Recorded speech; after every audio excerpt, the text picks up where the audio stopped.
आज की इस वीडियो में हम बात करने वाले हैं कि अगर जब भी आप एक पासपोर्ट के लिए अप्लाई करते हैं तो हमारे पास यहाँ पर एक क्वेश्चन पूछा जाता है कि is applicant eligible for non ECR category. तो अब आपके माइंड में क्वेश्चन आता है कि ये नॉन ईसीआर क्या है। तो पासपोर्ट के लिए अप्लाई करने के लिए हमारे पास यहाँ पर 2 कैटेगरीज होती हैं। फर्स्ट होती है हमारे पास ईसीआर, सेकेंड होती है हमारे पास नॉन ईसीआर।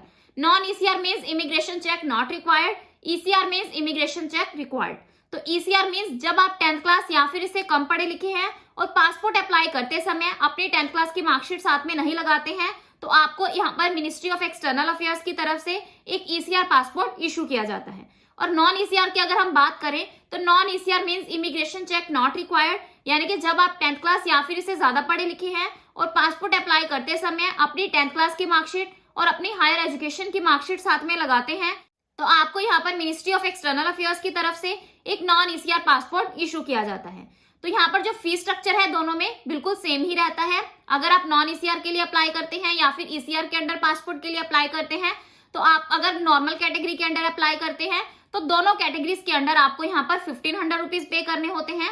वहीं अगर हम बात करें तो अगर आप तत्काल कैटेगरी के अंडर अप्लाई करना चाहते हैं तो आपको यहाँ पर 3500 रुपीज पे करने होते हैं। यानी कि इन दोनों कैटेगरीज में जो फीस स्ट्रक्चर है वो सेम ही रहता है, बट जो डिफरेंस है वो यही है कि ईसीआर पासपोर्ट के अंडर जब आप अप्लाई करते हैं तो आप यहाँ पर जो कुछ 18 कंट्रीज हमारे पास हैं, अगर आप उन कंट्रीज में वर्क परमिट के बेसिस पर विजिट करना चाहते हैं तो आपको उन कंट्रीज की इमिग्रेशन से क्लियरेंस लेना पड़ता है। यानी कि आपके पासपोर्ट के ऊपर एक स्टैंप लग जाती है जिसके ऊपर इमिग्रेशन चेक रिक्वायर्ड लिखा हुआ होता है। वहीं अगर हम बात करें नॉन ईसीआर कैटेगरी के अंडर, नॉन ईसीआर पासपोर्ट के ऊपर कोई स्टैंप नहीं लगी होती और आप फ्रीली किसी भी कंट्री में इजीली विजिट कर सकते हैं। तो मेन जो डिफरेंस है पासपोर्ट की कैटेगरीज में वो यही है। ईसीआर पासपोर्ट के लिए आपको इमिग्रेशन से क्लियरेंस लेना पड़ता है, नॉन ईसीआर पासपोर्ट के लिए आपको किसी भी क्लियरेंस की नीड नहीं होती। तो हम जो अप्लाई करने का प्रोसेस है वो बिल्कुल सिंपल है, आपने यहाँ पर कुछ भी नहीं करना।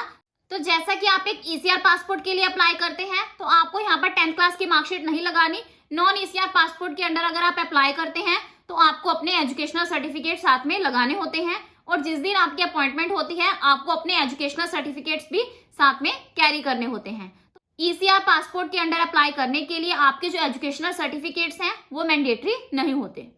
तो अगर आपने ईसीआर पासपोर्ट बनवा लिया है और आप कुछ टाइम बाद अपने ईसीआर पासपोर्ट को नॉन ईसीआर पासपोर्ट में कन्वर्ट करना चाहते हैं तो वो भी आप इजीली कर सकते हैं। तो इसका जो प्रोसेस है वो भी बिल्कुल सिंपल है। तो इसके लिए आपने यहाँ पर क्या करना है, सबसे पहले आपने गूगल क्रोम में जो पासपोर्ट इंडिया की ऑफिशियल वेबसाइट है passportindia.gov.in, आपने इसी साइट पर विजिट करना है। तो आपके पास जो लिंक आएगा टॉप पर, उसी लिंक पर आपने क्लिक करना है। तो यहाँ पर आपने अप्लाइंग फॉर में कैटेगरी सिलेक्ट करनी है। यहाँ पर हम क्या करेंगे, री इशू ऑफ पासपोर्ट सिलेक्ट करेंगे क्योंकि हम एक बार पासपोर्ट के लिए अप्लाई कर चुके हैं, यानी कि ईसीआर पासपोर्ट हम बनवा चुके हैं। अब हम अपना नॉन ईसीआर पासपोर्ट बनवाना चाहते हैं तो आपने यहाँ पर क्या करना है, री इशू ऑफ पासपोर्ट वाला ऑप्शन सिलेक्ट करना है। तो री इशू ऑफ पासपोर्ट सिलेक्ट करने के बाद आपके पास जो एप्लीकेशन फॉर्म है वो ओपन हो जाएगा। तो अब आपसे जो भी डिटेल्स मांगी जाएंगी, यानी कि आपका जो नेम है, सरनेम, डेट ऑफ बर्थ, इससे रिलेटेड जितनी भी डिटेल्स आपसे मांगी जाती हैं आपने अपने अकॉर्डिंग सारी डिटेल्स बिल्कुल सही एंटर करनी है। तो फिर आपने यहाँ पर क्या करना है, ईसीआर रिमूवल वाला ऑप्शन सिलेक्ट करना है। उस ऑप्शन को सिलेक्ट करने के बाद अब आपने प्रूफ के तौर पर अपने एजुकेशनल सर्टिफिकेट्स देने हैं क्योंकि आपको पता ही है कि नॉन ईसीआर पासपोर्ट के अंडर आपके पास 10th क्लास की मार्कशीट और इससे हायर एजुकेशन की मार्कशीट, यानी कि आपके पास ये डॉक्यूमेंट्स होने जरूरी होते हैं। तो इसलिए आपने क्या करना है, ईसीआर रिमूवल वाला ऑप्शन सिलेक्ट करना है। तो इसलिए आपने प्रूफ के तौर पर अपने डॉक्यूमेंट्स अपलोड करने हैं और जिस दिन आपकी अपॉइंटमेंट होगी, आप पासपोर्ट सेवा केंद्र विजिट करोगे तो आपने अपने एजुकेशनल सर्टिफिकेट्स भी अपने साथ में कैरी करने हैं।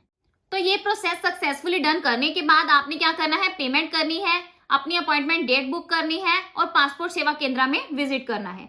जिस दिन आपकी अपॉइंटमेंट होगी आप पासपोर्ट सेवा केंद्र विजिट करोगे। अब आप सोच रहे होंगे कि हमने कौन कौन से डॉक्यूमेंट्स लेकर जाने हैं, वहां हमसे कौन कौन से क्वेश्चंस पूछे जाएंगे, यानी कि वहां का कंप्लीट प्रोसेस क्या रहता है। तो इन सब टॉपिक्स के ऊपर आपको मेरे चैनल पर डिटेल्ड वीडियोस मिल जाएंगी। अगर आप पासपोर्ट से रिलेटेड कोई भी आपके माइंड में क्वेरी है, आप पूछना चाहते हैं तो वो भी आप कमेंट सेक्शन में पूछ सकते हैं। आई होप आपके सारे डाउट्स क्लियर होंगे कि ईसीआर पासपोर्ट और नॉन ईसीआर पासपोर्ट दोनों में क्या डिफरेंस है। आपके सारे डाउट्स क्लियर होंगे। अगर आपको फिर भी कोई डाउट है तो आप कमेंट सेक्शन में पूछ सकते हैं। So this is the end of my video. अगर आपको मेरी वीडियो अच्छी लगी हो तो प्लीज मेरी वीडियो को लाइक करें और मेरे चैनल को सब्सक्राइब करें।